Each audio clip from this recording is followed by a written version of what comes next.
Gente, mais uma vez, uma grande honra estar aqui para trazer para você conteúdo de relevância, conteúdo que vai te ajudar a compreender melhor sobre o mercado, sobre o mundo da propriedade intelectual e como isso influencia e interfere no nosso dia a dia. Então aqui eu vou hoje ter a honra de entrevistar um grande amigo, uma pessoa extraordinária que está inovando no mercado da advocacia. Ele que não é paraibano, mas ele é de Itororó, da Bahia, e veio nos abrilhantar o mercado aqui local, a nossa sociedade. E ele se formou em 2005 no Unip, no curso de Direito, e ao longo dos últimos anos ele tem desenvolvido a advocacia. E nesses últimos 16 anos ele agora chegou a uma formação de 10 profissionais que atuam junto com eles, sendo 8 advogados e 2 outros profissionais que estão ali no apoio da equipe em geral. E a Minar e Alves Advocacia é representada por seu CEO, o Dr. Vladimir Minar, que muito me honra em estar aqui agora. E a gente vai estar conversando sobre advocacia, sobre o mercado. Se você tem interesse de conhecer um pouco mais sobre esta área específica do mercado, assista conosco logo depois da vinheta essa entrevista que vai marcar a sua história.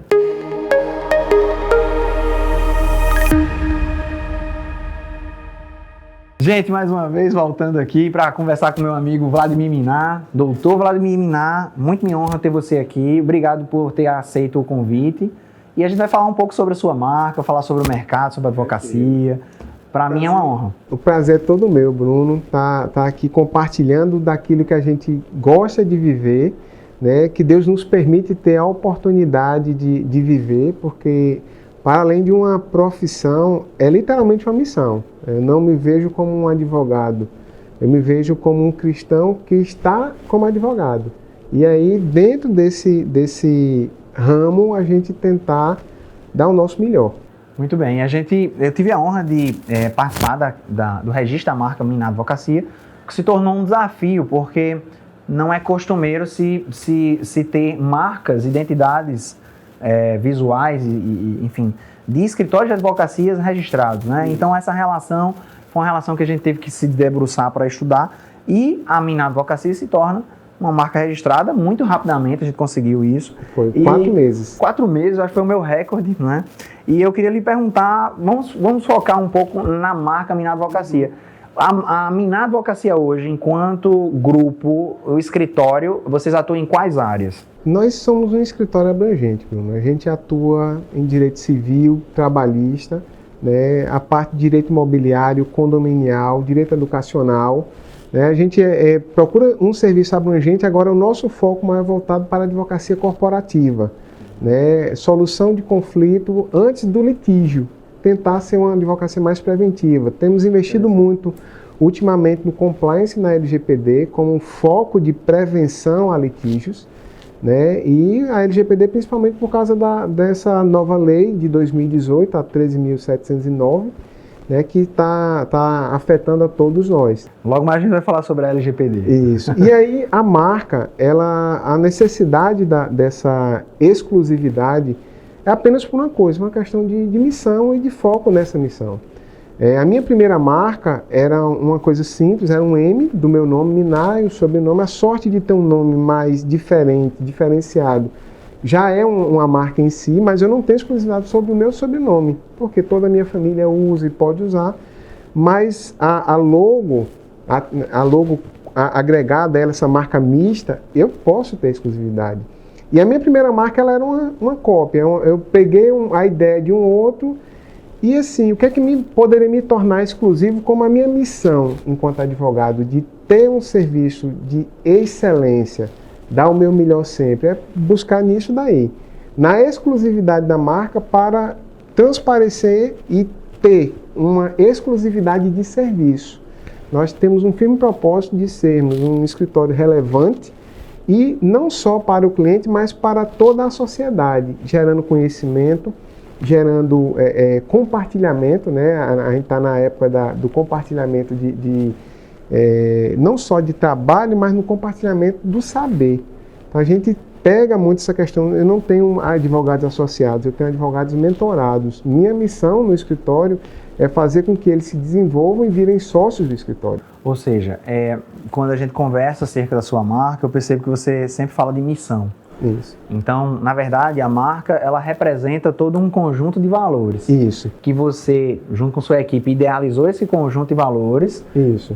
Consolidou tudo isso, ou seja, como vocês querem se colocar no mercado, o que vocês querem prestar de serviço, e isso vem ser chancelado por um logotipo registrado. Isso, não é assim? justamente. Esses logotipos registrados, as marcas, eles podem servir de processos de expansão.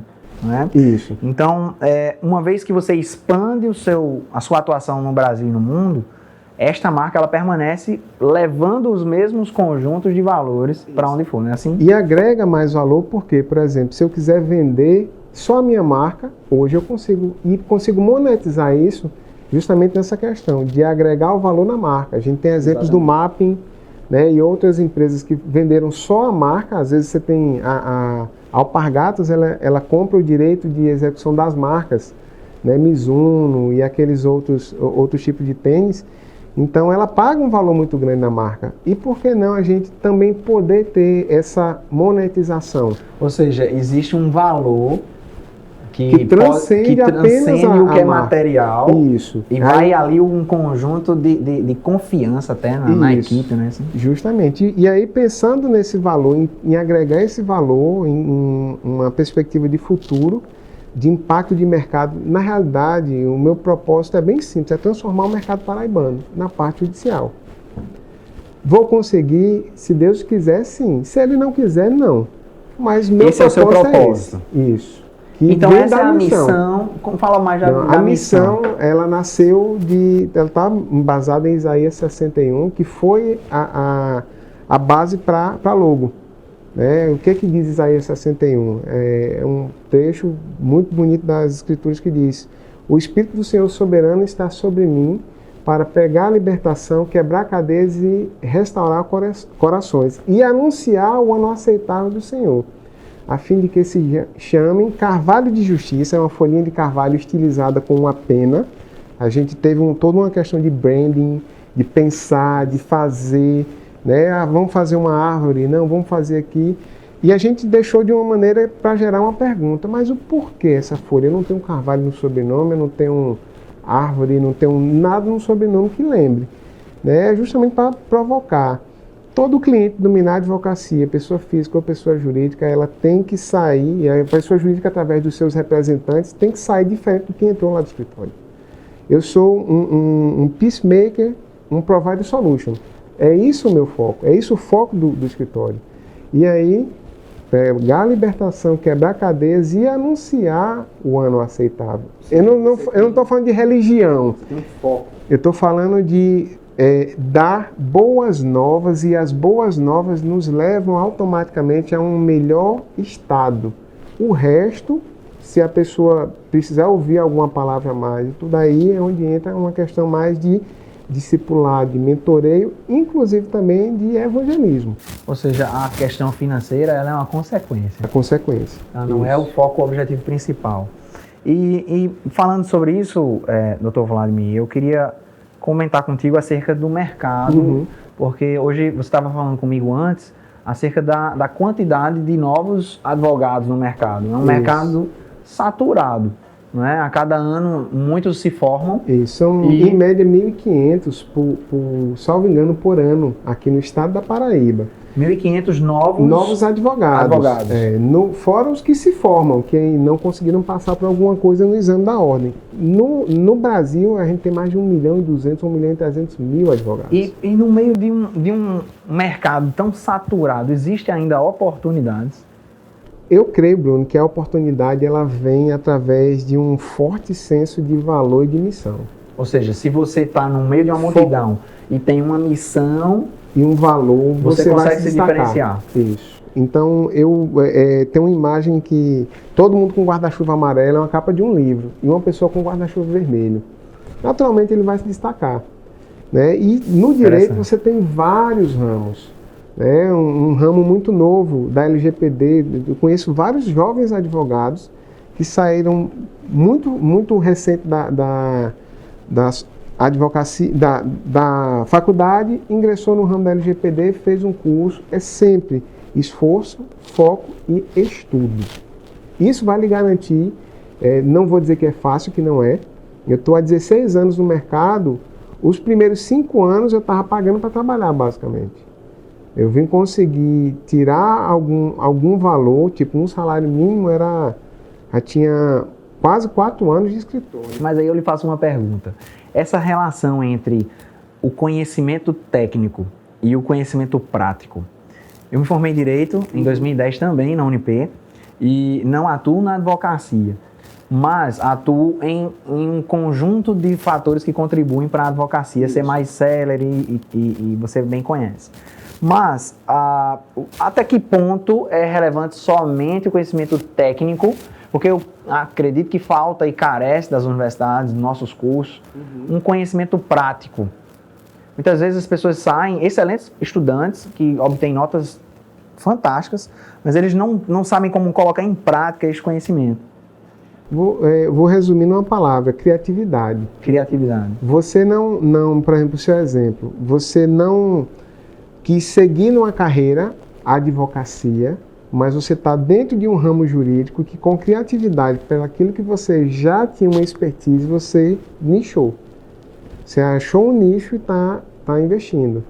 No escritório, a gente não tem um nicho específico, então a gente é mais abrangente, só que lá dentro a divisão que a gente faz é uma divisão nichada. Então eu tenho um advogado para o tributário, tenho um advogado para o trabalhista, tenho um para o imobiliário, tenho um para o condominial. Mas os outros não fazem as outras áreas? Não. Tem um que é o que mais prepondera aquilo ali, direito de família e sucessões, mas todos os outros vão se ajudando, até a gente conseguir ter uma equipe para cada área. E aí você vai nichando, dando uma expertise e uma excelência em cada área de uma maneira linear. Me parece que voltando um pouco, você estava falando sobre LGPD, a nova Lei Geral de Propriedade de Dados Pessoais.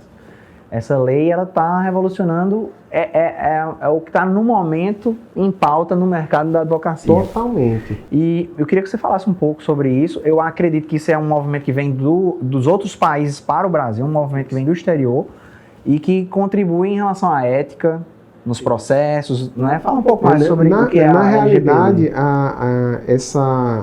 esse senso de necessidade de proteção da privacidade do indivíduo está muito por causa da situação atual que vivemos. A gente vive uma sociedade de dados. Né? Você é aquilo que você pode produzir de informação. Na rede, todos nós somos apenas uma informação. O que eu curto, o mundo dos algoritmos. Isso. Então, ela veio para nos dar a chamada autodeterminação informativa. Eu quero saber o que Bruno, por exemplo, tem de informação minha, né? Como ele captou essa informação, qual a finalidade que ele vai usar essa informação. Então, tudo isso daí nós temos que nos adequar. O conhecimento dele está todo mundo zerado, basicamente, porque é uma lei nova. Então, você tem algumas pessoas que sabem um pouco mais, mas a grande maioria é um direito, vou chamar de um direito recente. Então, você consegue desenvolver. Agora, qual o maior erro dos advogados? Pensar que eles sozinhos vão conseguir implementar um plano de proteção e privacidade. Um programa de compliance, um programa que vai atender a legislação. Ele não é exclusivo do advogado, mas o advogado vai ter uma certa facilidade na parte jurídica da implementação. Então, por exemplo, nos programas de implementação que nós fazemos no escritório, a gente trabalha com 3 eixos. A parte jurídica, que é feita diretamente pelo nosso corpo jurídico, a parte de tecnologia e segurança da informação, que é feita por um parceiro, e aí parcerias nessas áreas importam muito, e a parte de processos e procedimentos, que é feita por um outro parceiro. Porque ninguém tem o domínio total do conhecimento, ainda mais em áreas tão distintas. Né? Quando você está na faculdade, eles me ensinam a litigar, eu vim aprender a resolver problema por uma necessidade do mercado. É melhor do que eu aprender a litigar, aprender a resolver o problema do cliente. Né? E, graças a Deus, tem mudado muito a mentalidade. Né? O pessoal, no Brasil, a questão da solução de conflito, autocomposição, o próprio CPC de 2015 trouxe essa tônica muito forte. Né? Então, a gente tem uma mudança de mentalidade jurídica. Ou seja, antes, muitos, não poucos, diziam assim, eu não preciso estar gastando com um advogado. E se eu for gastar é só olhar para o advogado ou para um escritório como só um solucionador de um problema que já existe. Isso. Eu só vou em busca de um advogado, de um consultor jurídico, se eu já tiver o problema. Na verdade, isso se inverte hoje, onde é muito mais inteligente e o custo é menor se você se precaver em relação ao cenário. Isso. É justamente o compliance, né, num sentido mais amplo, seria você estar em acordo com a lei. E aí tem estudos que dizem que, salvo engano, cada $1 investido em compliance, você recebe outros 5 de benefício. Você tem um investimento, como tudo na vida, não existe almoço grátis, mas o retorno virá. E esse é o grande diferencial da advocacia corporativa, não a advocacia somente de balcão de fórum, mas principalmente de pensar treinamentos e estratégias para solucionar os problemas pontuais. E fazer um negócio prosperar. Prosperar, você passa por análise de risco, né? Você precisa ter uma boa visão de mercado, conhecer o teu cliente, conhecer o negócio dele, né? Tentar entender o que ele precisa para você poder dar algumas soluções, né? Tudo se aplica. A gente está num sistema legal. Agora o problema é saber o que vai aplicar para cada caso. Existiu na nossa relação pessoal e profissional, existia um case onde eu fui convocado a fazer um processo não só de propriedade intelectual, para proteger a questão da marca, mas também em relação à operação de câmbio. E envolvia mineração.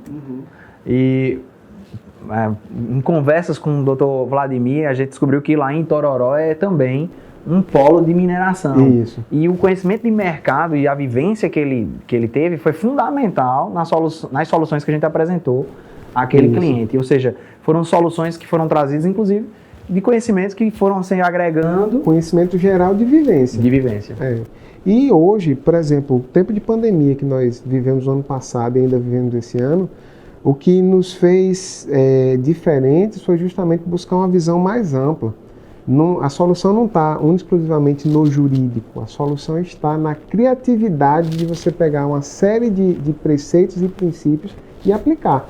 Eu vejo essa tendência no mercado da advocacia, onde, de fato, os advogados eles começam a investigar outros setores da economia e se especializam não só na técnica jurídica, mas em outras áreas. Perfeito. E aí agregam tudo isso em prol dos processos. Então, isso realmente é fundamental. Eu queria só voltar à LGPD e lhe fazer uma pergunta, que é uma curiosidade pessoal. Como, então, a LGPD pode contribuir para, de fato, haver uma proteção dos dados num ambiente onde a gente não tem a garantia de como esses dados são preservados? Será que a LGPD pode nos garantir? Será que é suficiente uma legislação para, de fato, trazer segurança? Na realidade, eu vejo a LGPD como um início de mudança de cultura. Né? Literalmente, para falar uma palavra da moda, é uma mudança de mindset. A gente vai precisar mudar todo o nosso pensamento com relação a dados e a proteção deles. Né? Os dados têm sido elevados à categoria de direito humano fundamental, então tem projeto de emenda à Constituição para incluir no artigo 5º da Constituição a proteção dos dados como um direito humano fundamental nosso. Interessante. O que é imaterial se tornar um direito humano também fundamental. Principalmente derivado do direito à privacidade, que já está lá. Nós já temos o direito à privacidade. Só que aí seria uma privacidade num ambiente digital, né? Essa autodeterminação informativa. Então eu creio que a lei ela é necessária para o início dessa mudança, né? Porque as Big Techs aí estão coletando nossos dados, elas nos conhecem melhor do que nós mesmos. Elas são capazes de nos fazer querer ter coisas que nós não necessitaríamos naquele momento. Apenas por um jogo de marketing, neuromarketing, uma série de coisas que vai fazer você desejar. Não poucas vezes em conversas, ao conversar sobre LGPD, aparece propaganda no celular da gente. Não é assim? Tudo. Eu vi um documentário muito interessante chamado Privacidade Hackeada. Sim. E ele está disponível, não sei se no Netflix. E tem alguns outros que falam sobre essa temática. Tem um muito bom que me chocou quando eu vi e é real, assim, é o Dilema das Redes Sociais. O Dilema das Redes Sociais também está na Netflix. Bom. Ele fala uma frase assim, eu tenho usado nas minhas palestras iniciais de adequação, que é: Se você não paga nada, você é o produto. Se você não paga nada, você é o produto. No ramo de tecnologia, se você está fazendo uso gratuito, o que é que eles estão coletando? Sua vontade, o que você gosta, o que você não gosta, aquela foto que você para, aquela foto que você passa rápido, o like e dislike, o tempo que você fica olhando, os locais por onde você passa. Então, se você não paga nada, você é o produto. Imagina aí, quanto vale a sua privacidade?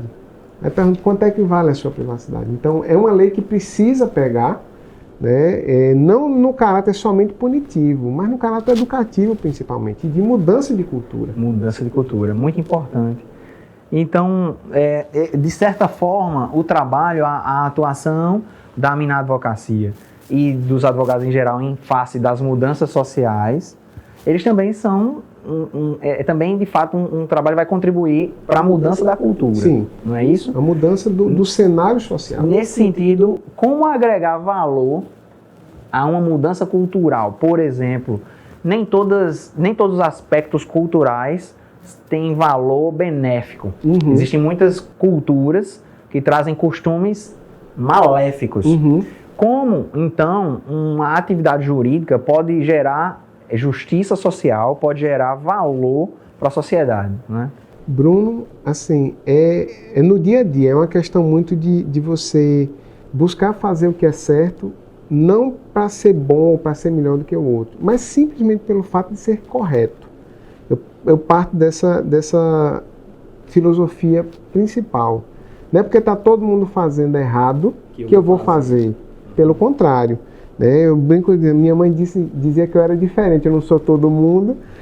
Aí você tem que tomar cuidado também com a questão de ego, que o advogado ele tem eu sou o melhor. Não é essa visão, é você fazer o diferente, fazer o certo, mas principalmente ter certeza que isso vai lhe tornar diferente no mercado. E tem vários exemplos como esse no nosso mercado paraibano, por exemplo.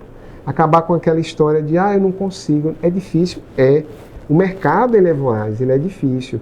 Mas assim, persistência e criatividade no mundo atual vale a pena. Vai lhe fazer ter um diferencial em qualquer área que você for, em qualquer tipo de direito.